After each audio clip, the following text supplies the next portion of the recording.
Apa Anda kira nggak pernah taklim, tiba-tiba pengen taklim bisa langsung taklim? Belum tentu. Apa itu taklim? Di mana ustadznya? Materinya apa? Awal-awal dengar dari luar, tertarik, duduk pojok di belakang, makin tertarik masuk ke tengah, makin tertarik lagi ke depan, makin tertarik lagi sebelum orang datang Anda yang duluan. Apa Anda kira tadinya nonton bola malam-malam, penggemar Real Madrid, tiba-tiba pengen jadi Real Masjid begitu mudah? Pengen tahajud? Belum tentu. Awal-awal tahajudnya dulu digabungkan dengan bola, babak kedua baru tahajud. Itu pun kalau yang didukungnya menang. Menang, menangis, tuh kan, eleh deui. Baik. Lama-lama mulai ditinggalkan. Ngatur waktu dulu, naik lagi. Apa yang dikira yang tak berhijab tiba-tiba bisa berhijab? Belum tentu. Ada tahapan dulu, bergulat dengan perasaan dirinya, bergulat dengan orang sekitarannya. Kadang-kadang ada orang yang menguji dengan kata-kata, bahkan bentuknya celaan, kadang-kadang dibully dan sebagainya. Ya, jadi jangan dikira ketika Anda kemudian akan berhijrah, memang ajak aja cepat. Kata Nabi, ayo cepat, pahalanya banyak. Ayo cepat, perubahannya tinggi. Tapi untuk mendapatkan kebaikan itu, untuk jadi orang baik itu ada tantangan. Maaf. Untuk belajar saja pasti ada ujian. Sekarang orang mengerjakan yang haram saja ada tantangan. Masa Anda pengen baik gak ada tantangan? Bukankah di balik tantangan itu ada pahala? Bukankah di balik persoalan ada kesabaran? Bukankah sabar mendekatkan kepada Allah? Innallaha ma'as sabirin. Bukankah kalimat pertama di surga bagi orang sabar? Salamun alaikum bima sabartum. Karena itu, pesan pertama dalam Al-Quran, ketika ada tawaran hijrah, cepat ambil. Jangan tinggalkan. Tapi pahamilah dari awal, ketika Anda berhijrah, Anda pasti akan mendapatkan tantangan. Makanya ketika Anda hijrah, Anda nggak akan kaget, Pak. Kalau paham kalimat ini, Anda nggak akan kaget. Sekarang pengen mulai ke masjid, udah dandan rapi, pakai sepeda paling bagus, Brompton, dipakai kesubuhan duluan, datang ke multazam, sepatu paling bagus, pulang-pulang hilang, sepatu hilang sepeda. Hijrah. Jadi karena itulah kemudian turunkan sini pelan-pelan. Ketika kalimatnya menggunakan hajara, ini masih ajakan yang menunjukkan cepat kerjakan. Tapi ketika prosesnya dimulai, maka kalimat berubah menjadi fi'il madhi, bentuknya masuk ke mudhari menggunakan alif di sini. Hajara. Orangnya disebut muhajir. Hajara yuhajiru. Muhajaratan, menunjuk kepada proses. Nah, karena sifatnya ada proses, maka Al-Quran pun menurunkan tantangan-tantangan yang mungkin akan dihadapi saat hijrah. Apa diantaranya? 1. Ya, teruskan ayatnya. Wa may yuhajir fi sabilillah yajid fil ardi muraghaman katsira wa sa'a.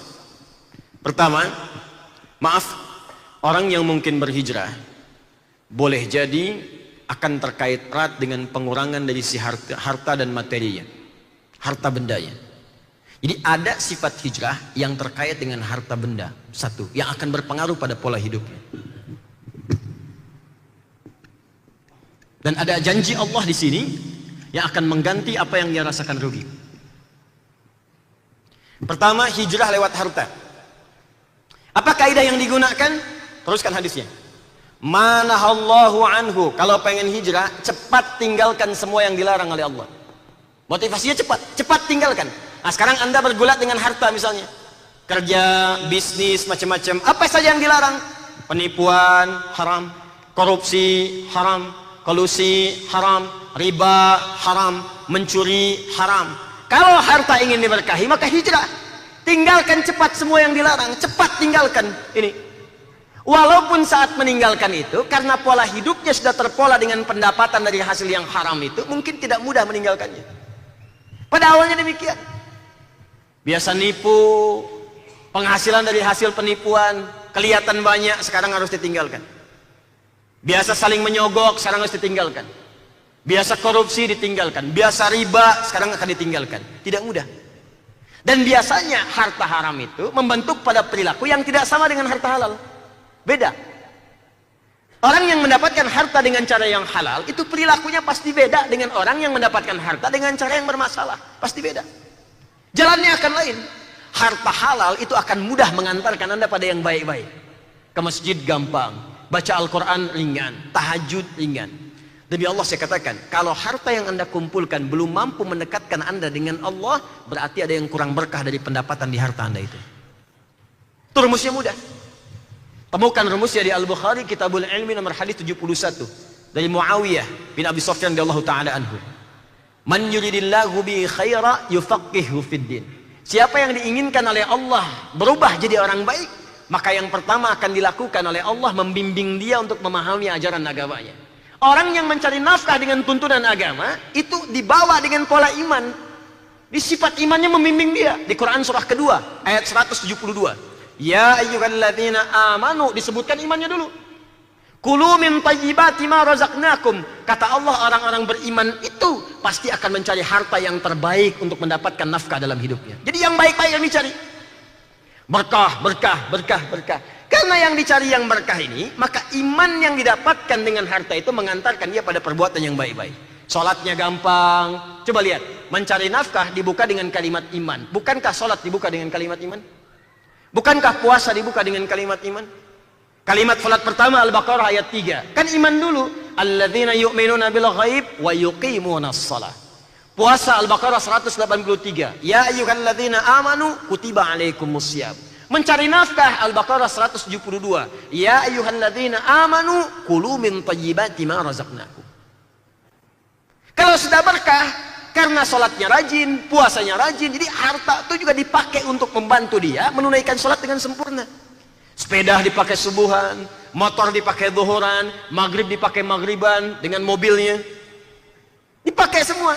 Saat puasa hartanya berkah, sahurnya berkah, bukanya berkah, mudah. Iman mengantarkan pada perbuatan iman lagi. Sebaliknya, harta haram belum tentu. Makanya ketika ada orang makan makanan haram, itu isyarat Qur'annya begini. Masuk ke perut, diolah dalam perut, beredar dengan darah. Kalau sudah jadi daging, masuk ke telinga. Quran surah 6 ayat 25 di pertengahannya. Wa fi adhanihim waqra. Di telinganya ada sumbatan. Kalau lebih jelas lagi, masuk ke mata, masuk ke telinga, masuk ke hati. Al-Baqarah ayat 7. Khatamallahu ala qulubihim wa ala sam'ihim wa ala absarihim ghishawa. Maka ke telinga jadi sumbatan, ke mata jadi hambatan, tertutup pandangannya, ke hati ngunci. Makanya ketika mendengar azan, walaupun dia kaya secara duniawi, tapi kalimat-kalimat baik gak kedengaran oleh telinganya. Ngelihat orang ke masjid gak ada sentuhan ke hatinya, karena matanya terhalang, hati tertutup. Bukan gak lihat, Pak, bukan tidak mendengar, Bu. Kan saya sering contohkan, ini logikanya di mana? Ini masjid tuh di sini tuh. Orang yang disebut cukup, bahkan disebut fakir, jarak ke masjid 5 kilo. Motor tak punya, mobil tak ada, sepeda mimpi pun nggak pernah. Selalu datang ke masjid, bahkan di awal waktu jalan kaki, menggunakan kakinya karena takut dihisab. Mulut dikunci, kaki yang kemudian akan berkata, Al-yawma nakhtimu ala afwahim wa tukallimuna aydihim wa tashhadu arjuluhum bima kanu yaksibun. Dia takut kakinya saat ditanya nggak bisa jawab, maka dia gunakan kakinya. Tapi cuma jarak 5 meter dari masjid ada rumah, bahkan hampir nempel ke masjid. Nempel. Sepeda ada lengkap, garasi luas, mobil koleksian banyak, motor ada, bahkan menara masjid begini, speakernya ke rumah ini begini. Allahu Akbar, Allahu Akbar. Kedengaran kencang, tapi nggak sanggup mengantarkan dia ke masjid. Woi, volumenya kurangin dikit, kurangin dikit. Tuh, Anda mesti koreksi tuh. Kalau dengan kaki belum mengantarkan ke masjid, Allah kirimkan sepeda belum ke masjid, Allah kirimkan motor belum ke masjid, Allah kirimkan mobil belum ke masjid, perlu dikirim apa lagi untuk mengantarkan Anda ke masjid? Pasti ada yang tidak berkah di harta itu. Dicek, diurutkan, didapat dari mana, sumbernya dari mana, asalnya dari mana. Kalau Anda sekiranya dapatkan dengan cara yang tidak baik, cepat tinggalkan. Tapi kenapa saat memulainya menggunakan alif? Ini ingin menunjukkan tidak mudah saat mengeksekusi itu. Karena saat orang sudah ada di level harta yang merasa nyaman, di zona nyaman, meninggalkan itu tidak merasa mudah. Karena gaya hidupnya berbeda. Polanya sudah ada. Sehingga ketika akan pindah kepada pola yang lain, penyesuaiannya butuh waktu. Itu poinnya. Kan saya terangkan kan, di fisika juga sama di bab gaya. F1 sama dengan F2. Babnya sama lagi, bab gaya. Gaya gerak sama dengan gaya dorong. Tuh. Pukulannya ringan, bunyinya ringan. Pukulan kencang, bunyinya kencang. Pakai di bab iman. Imannya kuat, amalan kencang. Iman lemah, amalannya juga lemah. Pakai di bab akhlak, hukum gaya, hukum harta. Hartanya banyak, yang keluar gayanya beda dengan yang hartanya sedikit. Orang naik Ferrari ketika keluar gayanya lain. Ketika keluar dari angkot gayanya tawadhu, langsung sedekah. Ya kan? Kebiasaan dibentuk. Biasa ada yang bukain pintu. Sekarang belum selesai bab gayanya, mau pindah. Kan gaya itu rumusannya sebanding dengan tekanan kan? Hambatannya beda, tekanannya tidak sama. Makanya ketika Pascal membuat rumus F gaya berbanding lurus dengan tekanan. Kalau diterapkan di hukum tadi, orang yang makin banyak gaya makin tertekan. Makanya ketika hartanya mulai berkurang tapi gayanya nggak bisa kurang, tekanan hidupnya tinggi. Itu yang menyebabkan sebagian orang stres. Ada yang menyebabkan orang merasa masih mendapatkan jabatan walaupun sudah selesai. Ada orang merasa masih kaya walaupun kekayaan sudah tidak ada. Ada syndrome of power. Ada macam-macam karena levelnya nggak bisa menurunkan itu. Ini poinnya. Tapi percayalah kata Allah, kalau anda mau meninggalkan apa yang dilarang oleh Allah dan Rasulnya, perhatikan. Yajid fil ardi muraghaman katsira. Aku akan berikan lahan yang lebih besar dari apa yang ia dapatkan sebelumnya dari yang haram. Akan diganti oleh Allah. Kalau anda mau berjuang meninggalkan yang haram-haram, walaupun awalnya nggak mudah. Awalnya tinggalkan dulu, tinggalkan dulu, tinggalkan dulu. Apa yang anda dapatkan pertama kali, bukan harta yang langsung diganti. Wasa'ah. Yang aku berikan bukan hartanya dulu. Yang aku berikan kelapangan hatinya dulu. Di orang hijrah itu yang pertama Allah anugerahkan bukan harta. Salah anda kalau motivasi anda berhijrah dapat harta itu keliru. Salah. Yang anda dapatkan pertama kali, orang hijrah itu ketenangan hati. Sah. Lapang. Ini dia. Makanya kalau orang hijrahnya benar, di awal-awal tenang. Coba lihat Pak, Abdurrahman bin Auf itu kan kayanya itu nggak ketulungan. Kayanya nggak terukur, kapaknya terbuat dari emas. Tapi apakah untuk hijrah itu seketika kemudian langsung punya kapak dari emas? Tidak. Anda bisa bayangkan saat mau hijrah ke Yathrib yang kelak jadi Madinah itu, kan harta hasil kerja kerasnya dirampas oleh orang Quraisy. Dirampas satu oleh preman-preman Quraisy. Ya, orang-orang yang kriminal kan rizkinya juga kan rizkinya haram. Ya boleh jadi yang kau dapatkan selama ini ada yang nggak baiknya. Karena itu tidak baik, maka silahkan diambil orang yang nggak baik saja. Yang nggak baik ngambil yang nggak baik lagi, dirampas semuanya. Tapi apakah Abdurrahman bin Auf kemudian kecewa dengan itu? Tidak. Kalau orang sudah lapang dan di hatinya tertuliskan Allah, maka semua akan kecil dalam hidupnya. Kecuali hanya Allah yang akbar. Makanya orang-orang yang khusyuk ketika mengatakan Allahu Akbar, tertulis dalam jiwanya Allah, maka semua akan menjadi kecil dalam hidupnya. Kecuali Allah. Maka ketika dia akan hijrah, dirampas semua hartanya, dikatakan oleh orang Quraisy. Perhatikan tawarannya, ini sering saya ungkapkan dalam setiap kesempatan. Kalau anda ingin hijrah ke Yathrib sana, silahkan pergi tapi jangan bawa harta sepeser pun. Pakaian yang melekat di badan saja. Kami biarkan kau pergi, nggak kami eksekusi. Di orang kafir Quraisy satu berpikir kalau dia berangkat nggak akan selamat di jalan, cuman bawa pakaian, nggak bawa harta, jaraknya 400 sampai dengan 500 kilo, 400 kilo lebih sekarang. Pakai bis itu bisa 6 sampai 8 jam. Paling cepat 4-5 jam. Sekarang jalan kaki, belum ada badai, belum melewati bukit-bukit, bukitnya keras, ada bebatuannya. Pikiran orang kafir Quraisy paling berangkat itu ya sudahlah. Kalau nggak meninggal di jalan selesai sampai sana. Nggak ada harta lagi. Apa yang terjadi? Silahkan ambil hartanya. Aku akan kejar hijrahnya. Jadi kalau orang sudah lapang itu Pak, Bu, tenang pikirannya. Dan ketenangan itu sangat penting. Mahal tenang itu. Anda kaya tapi gelisah. Kerja banyak tapi hati nggak tenang, nggak akan nikmat. Kan saya sering beli pilihan begini. Kaya tapi gelisah atau miskin tapi tenang. Pilih mana? Jangan ada yang ketiga. Belum saya terangkan. Kaya tapi gelisah atau miskin tapi tenang. Pilih yang mana? Tuh. Artinya ketenangan itu penting.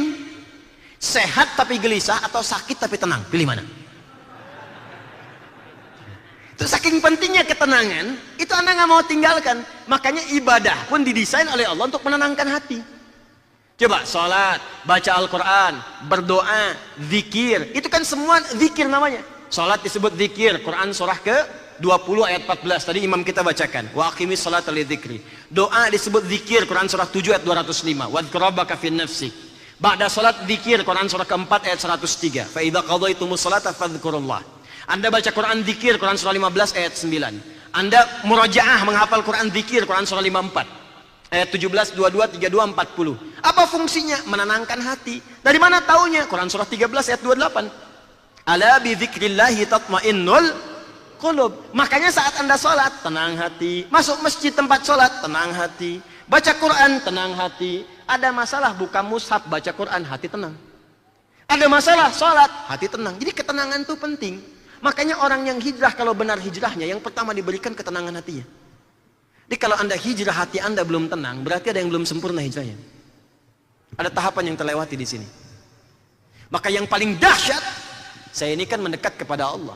Allah yang punya rizki, Allah yang punya ketenangan, Allah yang punya ilmu. Saya nggak takut. Anda ambil semua harta, tapi saya dekat dengan yang punya semua harta itu. Jadi kalau sudah dekat dengan Allah, mau mintanya gampang. Sudah hatinya tenang, dekat dengan Allah, mau minta apa saja langsung diberikan.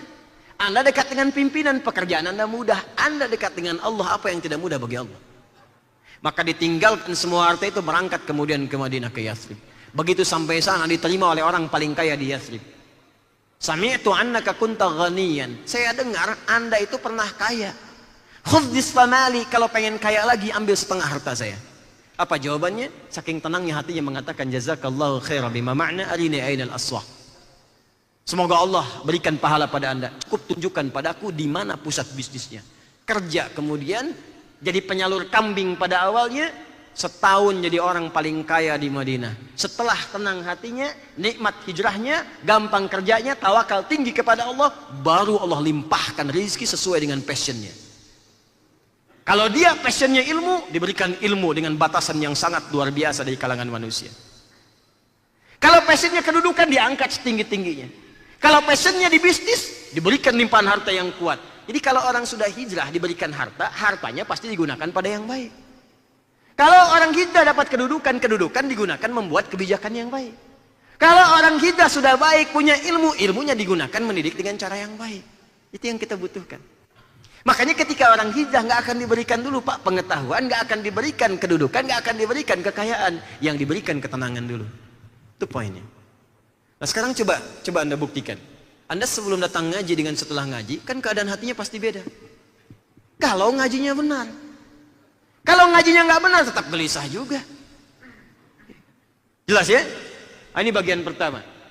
Jadi yang pertama, bisa jadi orang berhijrah itu boleh jadi ada kaitan dengan pengurangan harta yang selama ini dia rasakan. Sesungguhnya bukan ingin berkurang, tapi Allah ingin pisahkan antara yang Allah tidak sukai dengan yang disukainya. Bukankah hijrah berpindah mendekat kepada Allah? Sedangkan Allah itu maha suci dan hanya mencintai yang suci-suci. Makanya ketika Anda mendekat kepada Allah, maka yang tidak suci dikeluarkan dari diri Anda. Perilaku yang tidak baik, harta yang tidak baik, ilmu yang tidak baik, dihilangkan dulu, dihilangkan dulu, dihilangkan dulu, baru ditambahkan pada nilai-nilai kebaikan yang lain. Satu. Dua, saya agak cepat. Tingkat tantangan ini bisa jadi ada 3. 1, 2, 3. Ditemukan di Quran surah kedua ayat 214. Paling kanan sebelah bawah di mushaf. Saya cepat. Am hasibtum an tadkhulul jannata. Walamma ya'tikum mathalul ladzina khalau min qablikum. Apa Anda mudah untuk mendapatkan kesuksesan dan puncaknya surga? Orang hijrah itu kan tingkat tertingginya pengen surga. Orang hijrah puncak tertingginya pengen sukses di hadapan Allah. Apa Anda kira sementara Anda belum diuji seperti orang-orang dulu yang hijrah dan sukses? Apa jenis ujiannya? Kata Allah ada 3. 1, massat-humul ba'sa. Ujian yang sifatnya masih ringan. Orang Arab kalau ada ujian ringan disebut dengan ba's namanya. Ba's jamaknya ba'sa, ba'sun jamaknya ba'sa. Contoh, Anda jarang ke masjid, tiba-tiba sekarang pengen jadi ahli masjid. Ini tadi rumah Anda, ini masjid. Ya, datang ujian ringan untuk menguji masih serius, nggak Anda pengen ke masjid. Kalau nggak ada ujian, nggak ada ukuran, benar nggak hijrahnya. Makanya Allah turunkan ujian supaya menguji serius nggak hijrah. Maka turun ujian ringan. Apa bentuknya misalnya? Maaf, kasih hujan gerimis. Ya, kecil aja dulu. Orang Arab kalau ada ujian kecil, ba's, yang kiranya nggak butuh tenaga banyak, dia katakan la ba'sa. Kayf anta dhahib ila al-masjid fi matar? La ba's, fa fi mushkilah. Kamu mau ke masjid tuh hujan di luarnya, nggak ada masalah, kecil kok, cuma ringan aja. Fi midallah, ma ahtaju li midallah. Ini payung, aku nggak butuh payung, jalan aja. Itu ba's, dia katakan la ba'sa. Orang Indonesia lebih hebat lagi, sambungkan wasol semua, la ba's. La ba's. Lewat.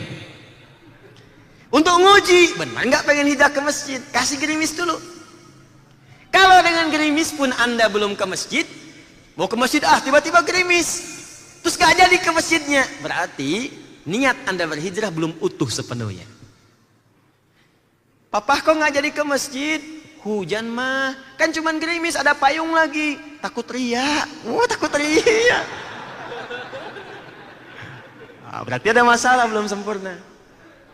Mau ta'lim, begitu mau berangkat diuji sedikit. Lewat tukang durian, satu ayam, tukang somai, masih ringan-ringan.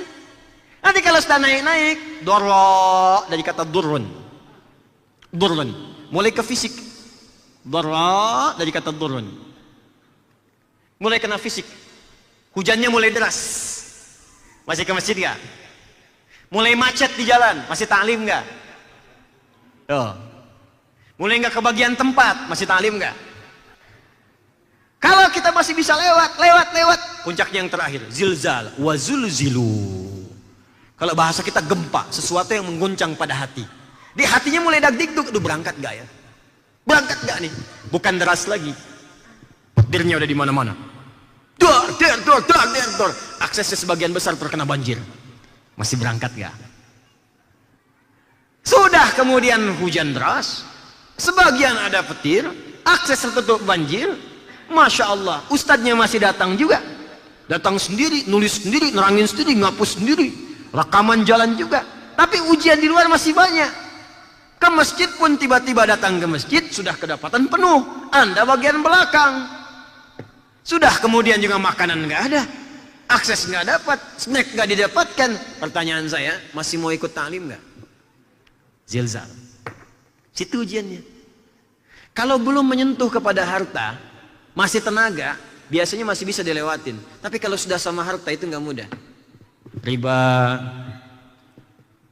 hal-hal yang didapatkan dengan cara yang buruk, tiba-tiba mau pindah, nyiapkan sesuatu tahapan-tahapannya, itu nggak mudah. Meyakinkan keluarga, meyakinkan pasangan, merubah kebiasaan pada anak, itu nggak mudah. Tapi ingat janji Allah. Kalau Anda bisa seperti itu, maka Allah akan berikan limpahan yang tanpa batas. Kata Allah, muraghaman katsira, sebanyak-banyaknya aku berikan. Karena kalau orang sudah benar mengelola harta, mau diberikan berapapun benar keluarnya. Kata Allah, aku limpahkan yang banyak. Kalau ilmu aku berikan yang banyak. Kedudukan aku angkat setinggi-tingginya. Kalau sudah bisa mengelola, maka muncul sifat yang tidak loba dengan urusan dunia. Quran surah ke-59 ayat 9 sampai 10. Wa yu'thiruna ala anfusihim walau kana bihim khasasah. Bahkan dia bisa memberikan sesuatu walaupun dia butuh dengan itu. Karena merasa hidayahnya sudah puncak tinggi, kalaupun dia butuh dia bisa berikan pada orang. Saking yakinnya dengan Allah. Dalam kondisi tertentu tidak semua bisa melakukan itu. Dan sampai sini? Kalau ingin hijrah, lebih mendekatkan diri kepada Allah, maka sarannya dari Nabi yang pertama, cepat tinggalkan semua hal yang dilarang oleh Allah. Sekarang prakteknya begini, kurikulumnya. Saya cepat, di sini kita berakhir. Ya. Cara paling cepat, sekarang koreksi diri di tubuh kita dulu, dari ujung kepala sampai ujung kaki. Kebiasaan apa yang melekat pada tubuh kita yang tidak disukai oleh Allah dan diharamkan oleh Rasulullah SAW. Contoh, mata. Bertahap ya, pelan-pelan bertahap. Apa kebiasaan mata yang tidak disukai oleh Allah? Yang dilarang, diharamkan. Menatap gambar yang tidak bagus, tayangan-tayangan yang jorok, pornografi, porno aksi, gambar tak elok. Lihat di handphone, berapa kali buka handphone terbuka hal yang dilarang. Sekarang mulai tinggalkan. Yang ditonton televisi, acara-acara, tinggalkan yang tak bagus. Yang bagus-bagus pakai. Tayangan-tayangan mendidik pakai. Yang nggak mendidik buang jauh-jauh. Karena tantangan hidup sekarang lebih berat. Setannya lebih berpendidikan sekarang. Ya, zaman dulu setan jahiliyah, setannya jahiliyah juga. Orang jahiliyah, setan jahiliyah. Orang modern, setan lebih modern sekarang. Banyak sekarang. Anda baru buka media sosial, baru dibuka berita-berita di media sosial, berita-berita di news yang menggunakan situs-situs tertentu. Begitu Anda buka, demi Allah saya katakan, hampir sekarang 80% isinya racun semua. Pembunuhan di sini, perkosaan di sini, perampokan, zina, mabuk, macam-macam. Di mana berita baik ya sih? Kalaupun ada konten yang baik paling cuma 10%. Dan sekarang kenapa banyak orang berbuat maksiat? Karena mudah mengakses maksiat itu. Buka YouTube ada cara merampok. Dibuka YouTube ada cara mencuri. Ada cara bikin bom, ada cara konten ini. Ya pantas orang mengerjakan maksiat karena ada petunjuknya. Sekarang orang bisa buat sendiri karena bisa diakses langsung dengan handphone yang ia pegang kemanapun. Bahkan tanpa batas. Itu poinnya. Maka sekarang coba mulai dari mata. Turun nanti ke telinga. Turun ke lisan sampai ke ujung kaki. Kalau tubuh kita sudah otomatis bisa berhijrah, maka semua yang melekat pada tubuh ini akan digunakan pada yang baik-baik. Baik itu ilmu, baik itu harta, juga tenaga yang kita gunakan dalam kehidupan. Ini bagian rumus Nabi yang pertama. Fokus. Wal muhajir man hajara ma nahallahu anhu. Ma itu bentuknya menunjuk pada semua tanpa batas. Semua yang dilarang tanpa kecuali. Apapun yang kita kerjakan kalau bersentuhan dengan yang dilarang, tinggalkan. Ya, jika ada yang haram-haram jangan banyak pikir, tinggalkan aja. Ya, kalau sekarang terlibat pada yang haram, kemudian dengan meninggalkan itu tidak ada bekal atau memungkinkan kita masuk pada bab yang lebih sulit hidup kita. Misal Anda bekerja nih, ya, dalam bab fikih ini begini, bekerja di tempat misalnya yang ada ribanya atau ada haramnya di situ. Kemudian Anda ingin tinggalkan seketika, tapi nggak ada modal dari situ. Kalau Anda tinggalkan seketika, jatuhnya lebih kuat. Bahkan berdampak pada kehidupan Anda lebih sulit. Ya, lebih tidak mudah untuk dijalani. Bahkan bisa mengancam kepada jiwa. Maka ulama sepakat di sini, jadikan ini sebagai pijakan, dijalani terlebih dahulu bikin jembatan. Cari pekerjaan lain. Begitu mendapatkan pekerjaan lain, tinggalkan total semua ini. Tinggalkan seluruhnya, dapat pekerjaan yang lain. Karena Anda bekerja, rezeki turun. Rumusnya sederhana. Ya, Quran surah ke-51 ayat ke-22. Wa fis samaa'i rizqukum wa ma tu'adun. Di langit rizki dituliskan, dijanjikan diberikan kepada Anda tanpa dikurangi sedikit pun. Bagaimana cara mendapatkannya? Quran surah ke-2 ayat 168. Ya ayyuhan nasu kulu mimma fil ardi halalan thayyiba. Asal Anda mau kerja dengan cara yang halal, dapatkan yang benar, Allah turunkan rizkinya tanpa dikurangi sedikit pun. Jangan dikira kalau korupsi harta bisa nambah, tidak.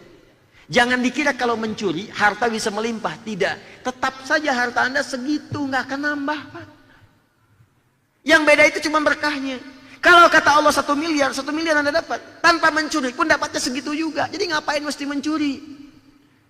Dan rizki itu bukan yang dikumpulkan. Apa yang masuk ke mulut Anda, itu rizki Anda. Anda sekarang di tabungan 1 miliar. Tapi yang kepakai di badan, masuk ke mulut cuma 100 juta sampai meninggal. Sisanya dibagi, maka yang punya Anda itu yang 100 juta itu. Selama belum masuk ke mulut itu bukan punya Anda. Itu yang sudah Anda masukkan, yang sudah Anda bagikan.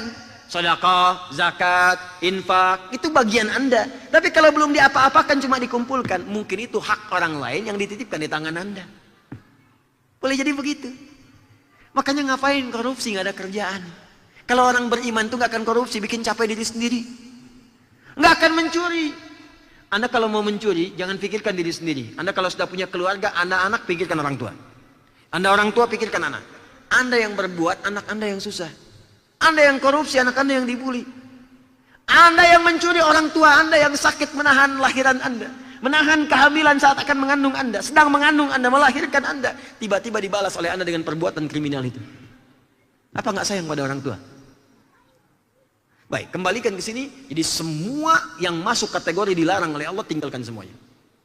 Kalau sudah bisa dikerjakan semua itu, maka apa yang kemudian diberikan kepada kita? Puncaknya diberikan ketenangan plus limpahan sesuai dengan passion yang kita jalani. Terakhir, Quran surah ketiga ayat 142.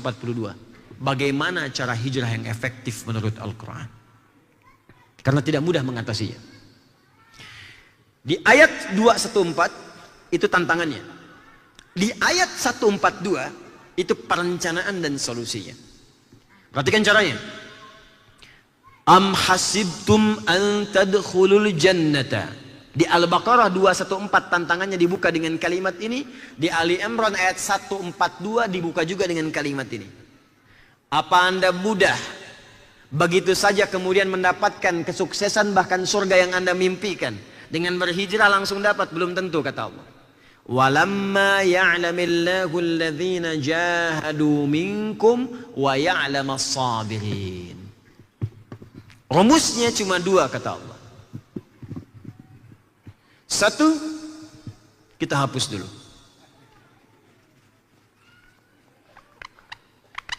Hijrah itu seperti menghapus, tidak mudah. Kadang-kadang tintanya sulit. Tapi kalau hijrah bersama-sama, kadang-kadang lebih mudah dilakukan. Hijrah berjamaah. Mohon izin, saya lebih fokus serius malam ini supaya materi kita dapatnya banyak gitu. Ya. Tuh kan, kadang-kadang ada bunyinya tak itu. Hijrah tuh ya begitu. Apalagi dosa gitu kan. Dosa itu seperti tinta. Jadi kalau dosanya semakin besar tinggi, menghapusnya nggak mudah. Bahkan kadang-kadang harus butuh odol, ya, butuh minyak kayu putih gitu, butuh yang lain lagi dan sebagainya. Tapi kalau tintanya kecil-kecil, dosa kecil, dihapus sedikit hilang. Ya. Silakan. Tapi jangan hapus yang tidak ingin saya hapus ya. Ya. Baik, saya hitung sampai 10 ya. 1, 2, 3, 4, 5, 6, 7, 8, 9. Kullu nafsin dha'iqatul maut. Dah. Lihat sini. Ini bagian terakhir dari kita. Jadi saya sudah terangkan definisinya, terangkan tantangannya. Sekarang cara untuk menjalani dan mengatasi persoalan-persoalan tadi. Ya. Dan mohon izin saya malam ini lebih fokus kepada materi. Jadi hal-hal yang nggak penting kita simpan dulu. Ya. Lihat sini. Satu, saya gunakan yang tinta biru untuk membedakan dengan yang tadi. Walamma ya'lamillahu alladhina jahadu minkum wa ya'lamas sabirin. Fokus. Satu kalimatnya menggunakan jahadu, dari kata jahada yujahidu. Jahada, akar katanya dari kata juhdun, ya, al-juhdu. Artinya serius, sungguh-sungguh. Serius, sungguh-sungguh. Jadi kalau mau hijrah, mesti serius. Jangan tanggung.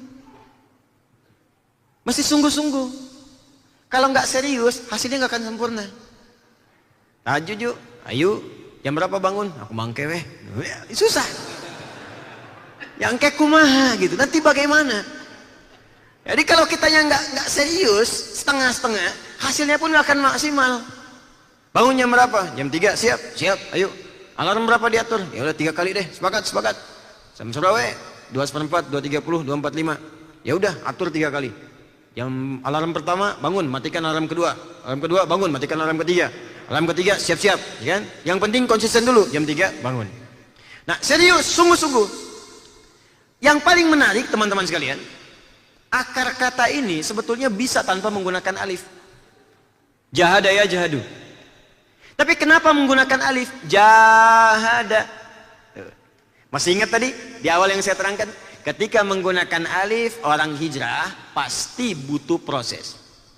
Pasti ada tantangan. Kalaupun menghadapi tantangan, hadapi dengan sungguh-sungguh juga. Hadapi dengan serius. Yakin dengan kuat. Sedang menghafal Quran, awal-awal ringan, lama-lama jadi agak susah. Serius gak apa-apa, seperti menghafal yang ringan, hafalkan yang sulit, jadikan ringan. Alif lam mim. Masih ringan. 1 menit nggak nyampe. Ya ayyuhalladzina amanu, ya ayyuhalladzina amanu, ya ayyuhalladzina amanu. Sejam nggak hafal-hafal. Ya. Nggak apa-apa, sungguh-sungguh. Yang penting kesungguhan Anda dimaksimalkan. Di situ akan terasa kenikmatan dalam menghafal Al-Quran.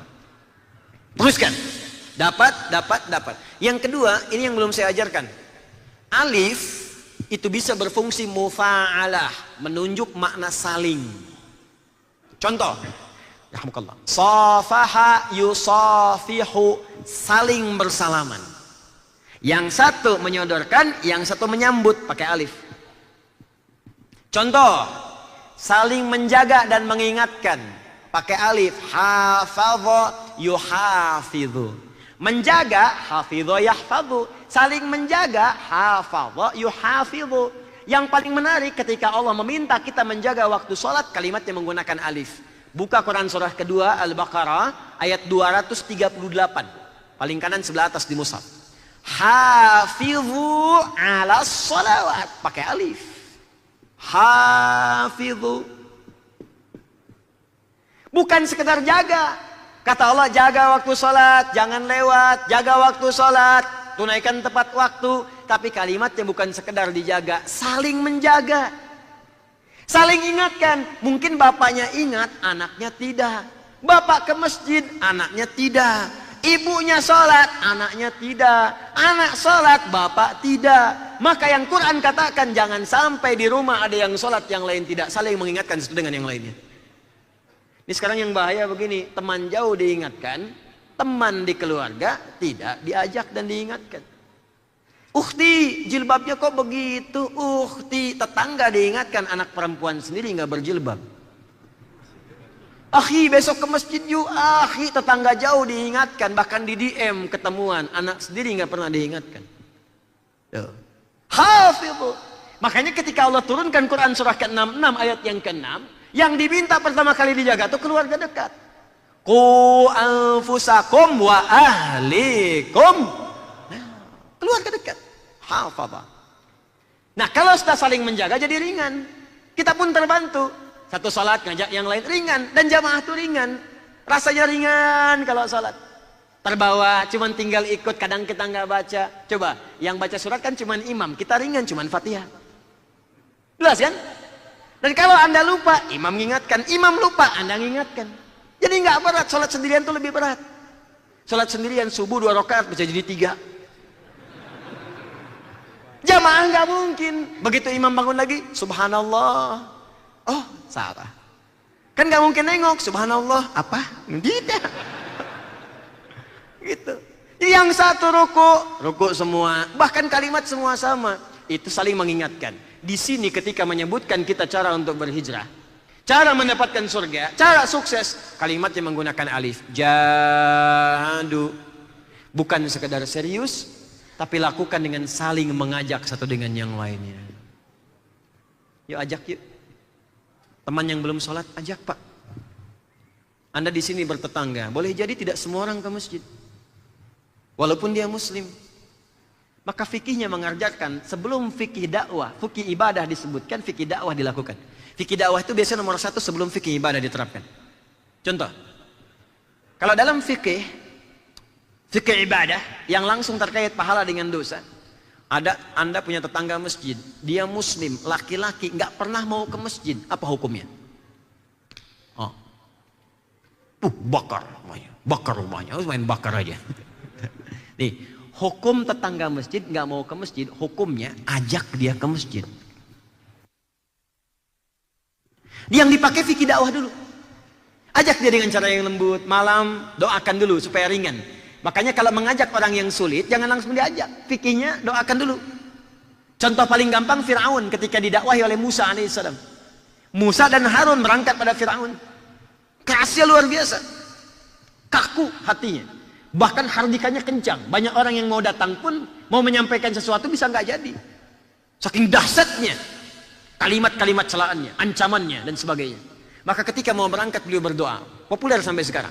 Rabbi syrahli sadri wa yassirli wahlul 'uqdatan yafqahu. Anda bangun tahajud, minta sama Allah, ya Allah tetangga saya Engkau kumpulkan saya dengan dia di dunia, jangan pisahkan kami di akhirat. Ya Allah, lembutkan hatinya untuk ke masjid. Ya Allah, sayangi kawan saya ini ya Allah. Ya Allah, tempatkan dia di tempat yang paling baik. Setelah itu besoknya Anda ngobrol, saling dengan teman-teman. Kalau kita kok rasanya nggak enak ya, masjid kapasitas 1000 yang ke masjid cuma 3 orang. Yuk kita ajak teman kita yang lain. Maka gunakan rumus dakwah dengan pendekatan yang baik. Saya pernah ajarkan ini, dipraktekkan dan efektif Pak. Bagaimana caranya? Cari waktu libur dulu. Anda beli buah dulu. Pulang dari subuhan, tengok ke rumahnya. Assalamualaikum. Waalaikumsalam. Mari tumben ke sini. Iya, bukan tumben. Tadi ke masjid, kita ke masjid bertiga ya. Iya, nggak ngelihat antum, dikira sakit. Ini ada buah. Yakin saya, maghrib ke masjid dia. Yakin saya. Ini ajak orang jangan soleh sendirian. Surga itu cukup luas, nggak cukup untuk Anda sendirian aja. Luas. Seluas langit dan bumi. Di komplek ini aja banyak yang huni. Surga seluas langit dan bumi. Terus Anda pengen monopoli sendirian, ajak yang lain. Makanya kalau hijrah itu pengen ringan, ajak yang lain, teman-teman yang lain. Yang hijrah dari yang bertato sudah dihapus, ajak yang bertatonya. Sampaikan, nih sudah nikmat nih, udah hilang sama sekali. Dari naga jadi cacing, jadi hilang sama sekali. Kecil. Ya, turun semuanya. Ya, itu enak, nikmat. Makanya kalau Anda bikin gerakan bareng-bareng, tahajud sama-sama, taklim saling share, puasa saling share, menghafal saling share, semangatnya beda. Coba teman-teman yang dakwah di kampus, yang belajar sekarang di kampus, ajak teman-teman menghafal bareng-bareng, mengisi kekosongan, punya target bareng-bareng. Nanti kita wisuda tahun depan, di wisuda sekalian jadi penghafal semua ya, hafid semua. Kan masanya panjang teman-teman. Menghafal Quran paling ringan itu paling lama 2 tahun. Anda kuliah sampai 4 tahun. Harusnya hafal 60 juz Anda tuh. 2 kali hatam tuh hafalannya tuh. Ya kenapa nggak bikin target sekalian di wisuda sekalian hafal Quran 30 juz? Kenapa nggak bikin target ketika jadi ayah, saya sudah menjadi ayah yang siap mengajarkan pada anak Al-Quran? Bikin targetnya. Sekarang hijrah bareng-bareng. Itu caranya. Nah, turunan dari kata jahadu ini punya 3 turunan lagi. Yang pertama, merencanakan di passion apa Anda mau hijrahnya. Disebut dengan ijtihad namanya. Turun jadi ijtihad, kesungguhan merencanakan. Misal, saya mau hijrah memperbaiki perilaku diri dulu, bikin target. Apa rencananya? Perbaikan mata selama sepekan. Cuci mata. Cuci mata. Dari yang diharamkan-haramkan, mulai ditinggalkan. Target kedua, telinga, jangan dengarkan yang dilarang sampai ke ujung kaki. Target yang selanjutnya, rencanakan peningkatan ibadah. Saya ingin mulai dengan sholat dulu, maka bikin rencana dulu. Saya pengen sholat sempurna dengan sunnahnya, keluarkan semua jenis sholat sunnah. Rencanakan, keluarkan waktunya, kapan, turunkan. Kalau pengen mudah, share dengan yang lain, supaya bebannya jadi ringan. Minimal ketika ditanya, enak jawabnya. Awal-awal itu motivasinya belum tentu ikhlas semua. Maksudnya murni karena Allah, nggak mungkin 100% pertamanya. Awal-awal takut kalau teman tanya, saya nggak kerjakan. Lama-lama hilang semua itu, jadi kebiasaan. Kebiasaan sudah nggak peduli. Mau teman ngajak, mau tidak, lillah, hubungan langsung dengan Allah Subhanahu Wa Taala. Kalau sudah seperti itu, levelnya naik lagi. Tambah ke ilmu. Mulai petakan di mana ada kajian-kajian supaya menambah ilmu. Mustahil ibadah tanpa ilmu yang benar, bisa celaka nanti. Semangat sholat, cuman ilmu nggak ada. Besok Idul Fitri jadi 3 rakaat. Belajar fikihnya. Tambahkan. Mulai ke harta benda, pengen usaha apa yang dihalalkan, bikin komunitas. Supaya gampang, bikin komunitas. Kamu jualan apa, saya jualan apa, terus bikin aplikasi bareng-bareng. Terapkan dengan cara yang benar, share dengan komunitas muslim. Di sini kan banyak teman-teman. Apa kurang 200 juta itu orang Islam ada di sini? Kalau Anda buka pasti mereka pengen. Nih beras, nih produknya sayuran, nih produknya pakaian, nih produknya kopi, nih produknya tumbuhan. Keluarkan semua. Kalau bisa bikin dengan nama-nama yang indah. Ya Masya Allah, kopi hijrah, beras soleh, Masya Allah. Ya bikin aja pokoknya. Ya baju Firdaus, ya, apa aja pokoknya lah. Ya. Apa maksudnya nih baju Firdaus? Baju yang kalau bapak pakai sholat dengan khusyuk bisa masuk surga Firdaus. Karena kalimat pertama amalan surga Firdaus, alladzina hum fi sholatihim khashi'un. Pakai barcode di sininya. Langsung ketika di scan menunjuk ke surah Al-Mu'minun ayat yang kedua. Anda nggak perlu hafal Quran, bikin barcode cukup nyampe. Gitu caranya. Itu passion. Apalagi di kita, masyarakatnya senang dengan sesuatu yang baru. Ya, kecenderungannya cepat kaget, gampang kagum. Jadi kalau ada sesuatu yang menarik, cepat dilakukan. Bikin mall, boom, datang ke situ. Numpang kagum aja, belanja, enggak. Nah ini. Jadi mulai rencanakan sekarang, passion Anda apa? Mulai. Jadi jangan sampai hijrah ke tempat yang bukan passion Anda di situ. Di tempat Anda aja. Anda artis, public figure, hijrah. Ya hijrahnya gampang, gak usah ahli profesi. Ini bakat Anda di acting, pindah ke pedagang, gak akan nyambung. Kecuali kalau ada bakat baru yang ingin diinginkan, boleh silahkan. Pindah aja, lakukan adegan-adegan yang sekarang yang dibenarkan oleh syariat Islam. Bikin sinetron yang islami, bikin tayangan-tayangan islami, terlibat di iklan yang islami. Anda sekarang pengen hijrah, kemana belajarnya? Kampus, silahkan jadi insinyur. Bukan berarti hijrah itu tinggalkan yang umum, ini kafir, haram, bukan. Tetap masuk ke kampus umum, tapi isi dengan nilai-nilai agama yang baik. Sholatnya tepat waktu, menghafal Quran juga. Setiap pelajaran keluarkan ayatnya. Belajar fisika, keluarkan ayat-ayat fisika. Belajar kimia, keluarkan hadis-hadis tentang kimia. Jadi apa yang Anda pelajari dikuatkan dengan nilai-nilai keislaman, itulah hijrah. Gak harus pindah tempat. Kecuali kalau Anda ingin ganti passion.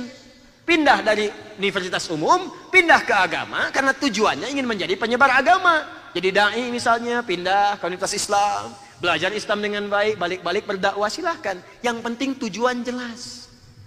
Jangan sampai hijrah tanpa tujuan. Anda hijrah tapi tujuan gak jelas.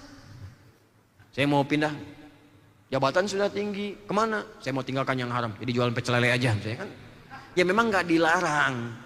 Cuman dibikin pemetaan apa yang Anda ingin terapkan dari situ. Bukan aib kok, jualan apapun silahkan. Gini ya, saya kasih rahasia nih. Ini antara kita saja. Ya. Anda mau kerja apapun, tidak akan merubah kuantitas rezeki Anda. Tetap segitu juga. Di Anda tuh sebetulnya tinggal milih mau jadi apa. Dan oleh Allah potensinya dikasih. Manusia itu hebat Pak. Mau jadi insinyur, jadi insinyur. Jadi arsitek, jadi arsitek.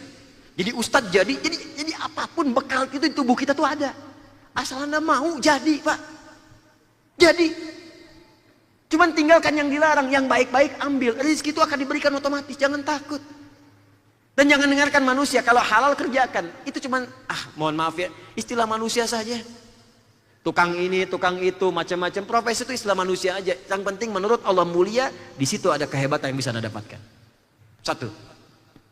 Kedua, jihad namanya. Perjuangan dengan tindakan, eksekusi. Jangan cuma pakai konsep. Ya, konsepnya bangun jam 3 malam, tapi nggak bangun-bangun. Ya, eksekusi oleh kita. Begitu alarm bunyi, bangun. Ya bukan cuma dimatikan. Memang awal-awal kadang nggak mudah. Saya pun mengalami dengan teman-teman. Teman-teman maksudnya. Ya, alarmnya sampai ditempel di telinga begini. Awal-awal nggak bangun-bangun juga. Ya, tapi lama-lama ketika kita bangunkan, atau kita yang mengalaminya, dibangunkan oleh teman-teman, akhi bangun, kan Allah itu sangat sayang dengan kita. Niat itu ditentukan oleh niat. Begitu Anda berniat, seketika Allah akan meluruskan apa yang Anda sedang kerjakan. Walaupun alarmnya mungkin nggak membangunkan Anda, teman Anda yang di bawah yang bangun. Teman Anda yang di samping yang bangun. Anda tidur dengan istri yang pengen tahajud Anda, istri nggak kepikiran. Anda pasang alarm jam 3 bangun, alarm dari 2:30. Ternyata Anda nggak bangun, yang bangun istri 2:30. Pak, bangun Pak, ini alarm udah bangun. Papa tuh mau ngapain sih? Aduh mah, Papa mau tahajud. Kalau gitu Mama ikut. Tuh, tiba-tiba dua-duanya tahajud. Tuh lihat cara Allah bagaimana menjadikan satu keluarga menjadi baik. Jihad, eksekusi. Terakhir mujahadah. Mujahadah. Ya, mujahadah itu perjuangan melawan gejolak emosi dalam diri. Karena pasti akan turun naik, Pak. Ingat-ingat lagi, nggak jadi lagi. Ya, ingat-ingat lagi, kita setengah hijrah dulu deh. Sambil bertahap, ya, ada lagi naiknya, ada lagi turunnya. Itu belum tentu semuanya rata itu. Nah, maka perangi itu. Perjuangan melawan gejolak jiwa. Awas hati-hati. Perjuangan melawan gejolak jiwa. Perasaan-perasaan dalam hati supaya konsisten dalam hijrah, itu disebut mujahadah namanya. Maka jalani semua ini dengan kalimat yang terakhir, wa ya'lamas sabirin, sabar sampai Anda diwafatkan oleh Allah sedang berjuang dalam keadaan berubah lebih baik lagi. Termasuk hijrahnya ahli maksiat, caranya menggunakan tobat. Gak apa-apa, tobat aja dulu. Masih dikerjakan, tobat lagi. Dikerjakan juga, pasti kadarnya akan menurun. Tobat lagi, menurun lagi, tobat lagi. Mudah-mudahan diwafatkannya sedang dalam keadaan tobat. Tertulis sedang berjuang. Itu poinnya. Jadi kalau sudah seperti ini, kerjakan konsisten. Kalau Anda sudah niatkan konsisten, benar dikerjakan, maka berbahagialah. Saya tutup, diturunkanlah berita gembira oleh Allah di Quran surah ke-41, Fussilat, ayat yang ke-30. Innalladzina qalu rabbuna Allah. Sudah pakai inna. Sungguh orang yang yakin, sudah yakin, saya yakin. Dan menguatkan pada hatinya. Qalu itu jangan selalu diartikan berkata. Ada terjemahan begini, menguatkan pada jiwa. Qalu. Karena di antara cara menguatkan itu dengan mengatakan. Makanya orang-orang barat, termasuk orang Asia Timur, termasuk sekarang ke Jepang, Korea, itu kalau mereka ingin meyakinkan pada hatinya, mereka katakan dengan lisannya. Kamu bisa, kamu bisa, kamu bisa. Dulu saya sering katakan saat saya kecil itu ada tayangan Benteng Takeshi. Ya, begitu akan menaklukkan Benteng Takeshi, kata, kamu bisa, kamu bisa, kamu bisa. Ninja Warrior, kamu bisa, kamu bisa, kamu bisa. Tuh, di copy paste oleh Korea. Saya baru dari Korea beberapa waktu yang lalu. Itu mereka tuh kalau dulu mau mengerjakan sesuatu harus lebih maju daripada Nippon, lebih maju daripada Jepang, maju daripada Jepang, disusul. Jadi ada yang mereka targetkan, ada kompetitornya. Anda bisa bikin kompetitor dalam jihad. Saingannya siapa? Makanya kata Nabi boleh. Ya Anda iri hati, ya ghibtah namanya, bukan iri dalam pengertian maksiat. Anda boleh muncul perasaan bersaing, iri pada seseorang karena amal solehnya itu boleh. Misal, iri pada penghafal Quran, pengen jadi seperti dia, boleh. Karena itu menjadi motivasi, itu bukan iri namanya. Bukan hasad, bukan hikdun, itu ghibtah namanya. Ghibtah. Iri pada orang kaya yang pandai bersedekah, itu boleh. Adakan kompetitor dalam diri kita. Lalu kuatkan pada diri kita. Seperti orang Korea katakan, nulis lebih bisa daripada Jepang. Jepang bikin Honda, kami bikin Hyundai. Jepang bikin ini, kami bikin ini. Akhirnya apa yang terjadi? Maju sekarang. Nah sekarang kadang-kadang kita ingin berhijrah itu kompetitornya nggak dihadirkan dalam diri kita. Siapa contohnya? Siapa dasar kompetisinya? Siapa lawannya? Lawan untuk berhijrah dalam pengertian motivasi membuat kita lebih baik daripada itu. Ambil tokoh sebagai contoh. Si fulan begini, saya pengen begini. Bagaimana ibunya merawatnya? Bagaimana istrinya dengannya? Bagaimana anak-anaknya? Copy paste bawa ke rumah. Susul dia. Katakan pada diri Anda, qalu rabbunallah. Allah pasti merawat saya dengan sifat rububiyahnya. Allah pasti membimbing saya. Allah pasti menguatkan saya untuk berhijrah. Tsumastaqamu, kemudian dia istiqamah di jalan Allah. Tempuh. Apa yang terjadi? Tatanazzalu alaihimul malaikah. Maka kalau dia sudah konsisten, Allah akan kirimkan malaikat supaya menjaga istiqamah dia sampai wafat dalam keadaan berhijrah. Dijaga, diingatkan. Jadi kalau akan berbuat maksiat, langsung dijaga oleh malaikat. Jangan kerjakan, jangan lakukan. Itu langsung bahkan langkahnya jadi berat. Melangkah pada yang haram jadi berat, tangan mengerjakan jadi berat, bahkan pikiran berat, susah untuk dikerjakan. Siapa yang bikin susah? Malaikat. Setan dayanya berkurang di situ. Ya, tatanazzalu alaihimul malaikatu alla takhafu wa la tahzanu. Puncaknya orang hijrah yang sesungguhnya pasti akan diberikan kedamaian dalam jiwanya dan selama hidupnya akan dijaga dari kesedihan dan kegelisahan. Tenang dan nyaman. Sekalipun passionnya bukan harta, tinggal di tempat yang terbatas, tapi karena jiwanya tenang seakan-akan semuanya luas dan megah. Contoh paling gampang, Ashabul Kahf. Anak muda meninggalkan kemewahan, hartanya banyak, tiba-tiba pindah hanya hijrah di gua saja. Bayangkan gua, tempatnya nggak sama dengan kasur yang ditiduri itu. Tidak empuk, tempatnya keras, cahaya terbatas. Maaf, dengan semua keterbatasan itu tapi nikmatnya luar biasa. Tempatnya keras, terbatas, cahayanya juga tidak begitu luas, tapi bisa tidur sampai 309 tahun nggak ada yang ganggu. Ada orang harta banyak, mobil melimpah, limpahan banyak, tapi kasurnya luar biasa nikmat, tapi tidur nggak pernah nikmat. 3 detik bangun lagi, 3 detik bangun lagi. Kalau sudah hijrah nikmat, tinggal di tempat sempit pun biasa, nikmat, santai. Sampai wafat kembali kepada Allah, dihadiahkanlah tempat yang luas di alam kuburnya. Wa abshiru bil jannatil lati kuntum tu'adun. Kata Allah, berikan kabar gembira saat ia wafat nanti, berikan kabar gembira, aku sudah siapkan surga untuk menyambut dia pulang. Makanya ketika pulang, panggilannya panggilan tenang dan surganya ditampakkan. Quran surah ke-89 ayat 27 sampai 30. Ya ayyatuhan nafsul mutmainnah. Hei jiwa yang tenang, karena sudah tenang. Jadi hijrah melahirkan ketenangan. Dia tinggalkan maksiat, dia tinggalkan yang haram, tenang hatinya saat pulang. Tenang, baca Quran tenang, wafatnya pun tenang. Irji'i ila rabbika radiyatan mardiyah. Pulang kepada Rabbmu. Tuhanmu sudah ridho kepadamu, engkau pun akan ridho dengan pemberiannya. Fadkhuli fi ibadi wadkhuli jannati. Nyambung semua. Masuk dalam golongan hambaku yang soleh. Wadkhuli jannati. Dan masuklah ke dalam surga yang sudah aku siapkan untukmu. Silahkan lihat, runtutan ayatnya sama semua. Ketika hijrah diajak, yang didapatkan ketenangan, maaf, yang dijanjikan surga, menyebutkan tantangan dengan surga, menyebutkan cara dengan surga, begitu mau meninggal, dipanggil dengan panggilan tenang, jaminan surganya muncul lagi di situ. Perhatikan, saat masuk surga, bukankah saat dia berhijrah dia sabar? Wa ya'lamas sabirin. Saat masuk surga, panggilan malaikat kepada orang-orang ini saat beramal soleh, disebutkan kalimat sabarnya. Quran surah 13 ayat ke-24 itu. Salamun alaikum bima sabartum fa ni'ma uqbaddar. Selamat, Anda di dunia sabar. Sabar hijrah bisa menghafal Quran, sabar dalam tahajud, sabar dalam meninggalkan maksiat, sabar dalam beramal soleh. Selamat dengan kesabaran itu Anda wafat. Sekarang silahkan nikmati surga yang telah dijanjikan kepadamu, tempat terindah yang belum pernah dijamah oleh siapapun. Itulah hijrah dan istiqamah dalam Al-Quran dan sunnah Rasulullah sallallahu alaihi wasallam. Baik, saya bacakan satu saja, setelah itu saya tutup dengan mengumumkan pengumuman. Kita berhenti dari jam 9:04, tinggal sekitar 5-7 menit lagi. Saya minta waktu 7 menit, kita selesaikan. Assalamualaikum warahmatullahi wabarakatuh. Salam wabarakatuh. Mau nanya Ustaz? Ya, saya mau jawab insyaAllah.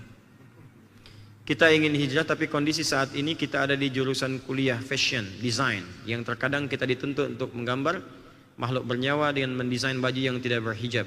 Baiknya solusi untuk kita bagaimana ya? Sederhana.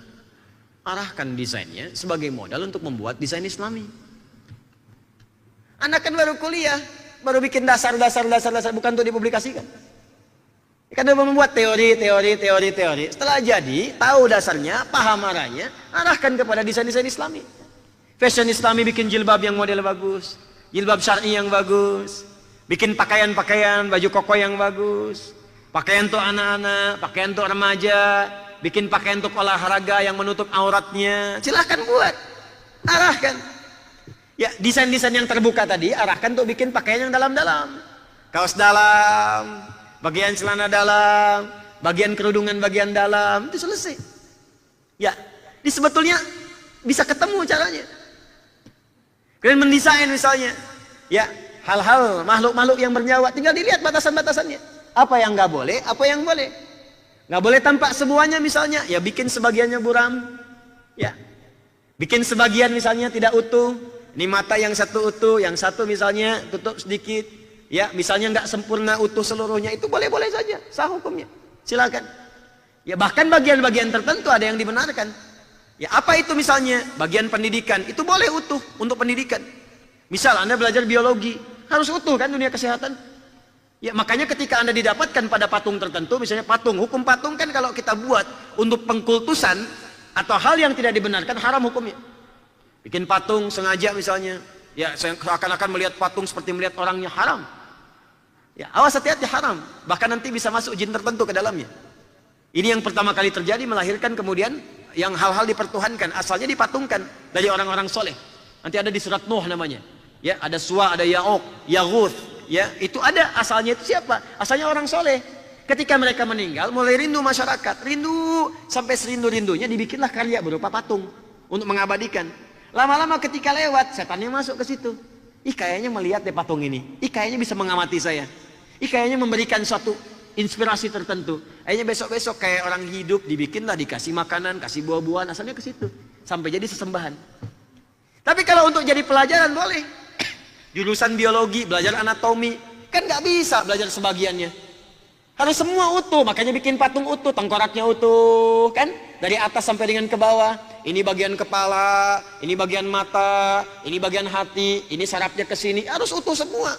Kalau enggak ya belajarnya enggak utuh, begitu mau operasi Mana bagian mata? Aduh nggak bisa. Kenapa? Saat belajar ini nggak boleh, haram. Ya meninggal pasiennya.